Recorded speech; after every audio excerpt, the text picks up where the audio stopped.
Assalamualaikum warahmatullahi wabarakatuh. Perkenalkan, nama saya Dani Fatima. Saya dari Prodi Manajemen Kelas Weekend. Nomor induk mahasiswa saya 28922500164. Di sini saya akan menyelesaikan tugas ujian akhir semester dengan mata kuliah Sumber Daya Manusia dengan dosen pengampu Bapak Dr. Insinyur Sugeng Prayatno, SH.SE, MM. Di sini saya akan menjelaskan tentang materi motivasi. Nah, di sini kita akan menjelaskan tentang materi motivasi. Apa sih yang kalian ketahui tentang motivasi?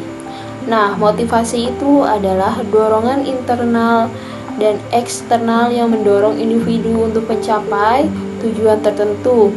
Nah, motivasi memiliki peran penting dalam kehidupan sehari-hari, baik dalam konteks pribadi maupun profesional.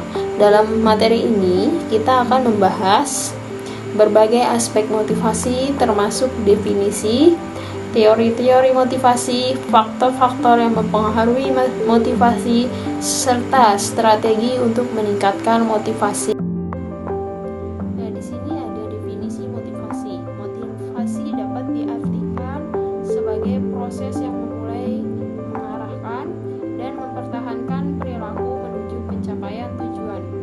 Motivasi melibatkan faktor internal seperti kebutuhan, keinginan, dan harapan, serta faktor eksternal seperti insentif dan lingkungan. Nah, selanjutnya yaitu ada teori motivasi. Teori hierarki kebutuhan Maslow. Abraham Maslow mengemukakan bahwa kebutuhan manusia berjenjang dari yang paling dasar hingga yang paling tinggi, yaitu ada kebutuhan fisiologis, keamanan, sosial, penghargaan, dan aktualisasi diri. Menurut Maslow, individu termotivasi untuk memenuhi kebutuhan ini secara bertahap. Nah, selanjutnya yaitu ada teori dua faktor atau Herzberg. Friedrich Herzberg membedakan antara faktor pemotivasi, motivator yang mendorong kepuasan kerja, dan faktor higienis atau higienifaktor yang mencegah ketidakpuasan. Faktor pemotivasi termasuk prestasi, pengakuan, dan langsung tanggung jawab. Sedangkan faktor higienis mencakup kondisi kerja, gaji, dan kebijakan perusahaan.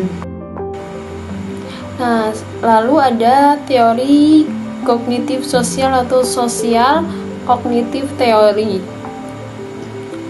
Albert Bandura menekankan pentingnya belajar sosial dan pengaruh lingkungan terhadap motivasi. Konsep utama dalam teori ini adalah efikasi diri, self-efficacy, yaitu keyakinan seseorang terhadap kemampuan untuk mencapai hasil yang. Nah, selanjutnya yaitu ada faktor-faktor yang mempengaruhi motivasi, yaitu ada faktor internal. Faktor internal terdiri dari kebutuhan dan keinginan. Individu termotivasi untuk memenuhi kebutuhan fisiologis, sosial, dan psikologis. Lalu tujuan pribadinya yaitu tujuan yang jelas dan menantang dan dapat meningkatkan motivasi. Lalu ada nilai dan sikap, yaitu ada keyakinan dan nilai-nilai pribadi mempengaruhi tingkat motivasi.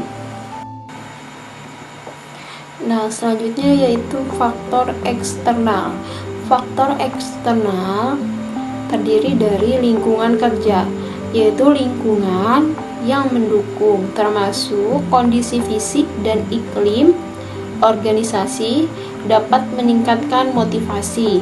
Lalu ada insentif dan penghargaan, yaitu penghargaan finansial dan non-finansial dapat memotivasi individu untuk bekerja lebih keras. Lalu ada gaya kepemimpinan. Kepemimpinan yang inspiratif dan mendukung dapat meningkatkan motivasi karyawan. Nah, lalu selanjutnya ada strategi untuk meningkatkan motivasi, yaitu ada menetapkan tujuan yang jelas. Menetapkan tujuan yang spesifik, struktur, dapat dicapai, relevan, dan terbatas waktu atau SMART, dapat membantu individu untuk tetap fokus dan termotivasi. Lalu ada memberikan umpan balik yang konstruktif. Umpan balik yang tepat waktu dan konstruktif dapat membantu individu untuk memahami kekuatan dan area yang perlu ditingkatkan sehingga meningkatkan motivasi mereka. Nah, lalu selanjutnya ada menciptakan lingkungan kerja yang positif. Menciptakan lingkungan kerja yang mendukung dan positif yang menyenangkan dapat meningkatkan kesejahteraan dan motivasi karyawan. Nah, lalu ada memberikan penghargaan dan pengakuan. Mengakui prestasi dan memberikan penghargaan yang sesuai dapat meningkatkan motivasi dan kepuasan pekerja. Nah, lalu ada desain pekerjaan untuk motivasi. Desain pekerjaannya yaitu ada penerapan teori motivasi pada struktur kerja untuk meningkatkan produktivitas dan kepuasan. Lalu ada penyederhanaan pekerjaan. Desain pekerjaan yang bertujuan untuk meningkatkan efisiensi tugas dengan mengurangi jumlah tugas yang harus dilakukan oleh satu orang. Lalu ada rotasi pekerjaan. Desain pekerjaan yang secara sistematis memindahkan karyawan dari satu pekerjaan ke pekerjaan lain untuk memberi mereka variasi dan stimulasi. Lalu ada job enlargement. Desain pekerjaan yang menggabungkan serangkaian tugas yang menjadi satu pekerjaan baru yang lebih luas untuk memberi karyawan variasi dan tantangan. Nah, selanjutnya itu ada karakteristik motivasi. Nah, karakteristik motivasi terdiri dari 3, yaitu ada intensitas. Intensitas yaitu tingkat energi atau usaha yang diinvestasikan dalam mencapai suatu tujuan. Seseorang dengan motivasi tinggi akan menunjukkan komitmen dan usaha besar. Lalu ada arah. Arah yaitu fokus atau tujuan spesifik yang ingin dicapai. Motivasi mengarahkan perilaku seseorang ke arah tujuan tertentu. Lalu ada ketekunan. Nah, ketekunan ini ketahanan dan konsistensi dapat menghadapi rintangan atau tantangan. Seseorang yang termotivasi akan terus berusaha meskipun menghadapi kesulitan. Lalu ada nilai dan keyakinan. Apa yang dianggap penting oleh seseorang akan mempengaruhi tingkat motivasi mereka. Nilai keyakinan pribadi seringkali menjadi dasar dari motivasi. Lalu ada penghargaan dan insentif. Adanya penghargaan baik intrinsik kepuasan pribadi maupun ekstrinsik hadiah atau pengakuan dapat meningkatkan motivasi. Lalu ada harapan dan percaya diri. Harapan positif dan rasa percaya diri dalam kemampuan untuk mencapai tujuan yang akan meningkatkan motivasi. Nah, selanjutnya ada kelebihan dan kekurangan motivasi. Kelebihannya yaitu pertama ada peningkatkan kinerja. Motivasi yang tinggi seringkali menyerah pada peningkatan produktivitas dan kinerja. Karena individu lebih semangat dan fokus dalam menyelesaikan tugas. Lalu ada pencapaian tujuan. Motivasi membantu individu untuk menetapkan dan mencapai tujuan, baik dari jangka pendek maupun jangka panjang. Lalu ada pengembangan pribadi. Pengembangan pribadi yaitu motivasi mendorong seseorang untuk belajar dan berkembang, meningkatkan keterampilan dan pengetahuan mereka. Lalu ada kepuasan dan kebahagiaan. Memiliki motivasi yang kuat dapat meningkatkan kepuasan dan kebahagiaan karena individu merasa lebih berdaya dan terpenuhi.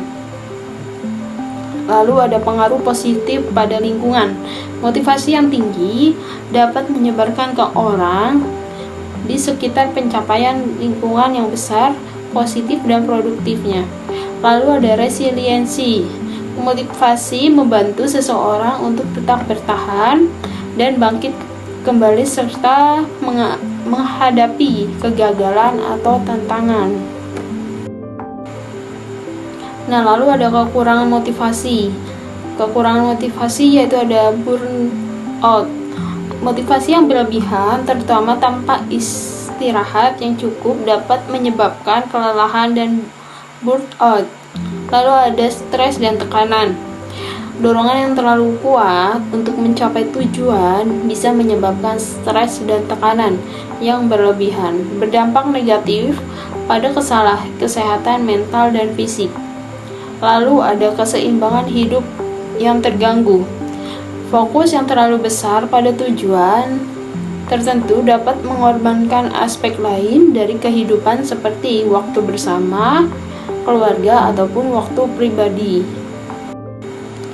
Nah, lalu ada perfeksionisme. Motivasi yang tinggi bisa mengarah pada perfeksionisme, di mana seseorang menetapkan standar yang tidak realistis dan mereka tidak pernah cukup baik. Lalu ada risiko ketergantungan pada eksternal.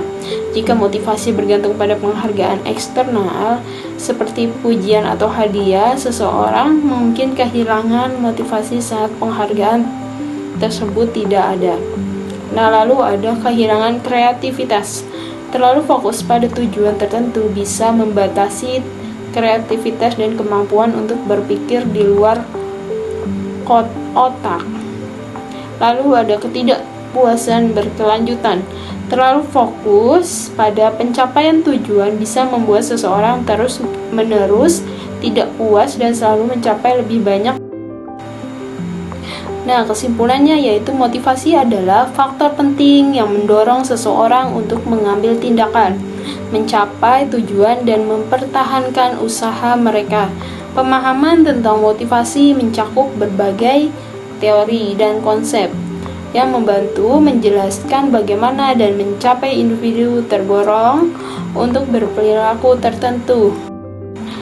Baik, terima kasih. Sampai di sini untuk materi tentang motivasi sumber daya manusia. Kurang lebihnya mohon maaf. Wassalamualaikum warahmatullahi wabarakatuh.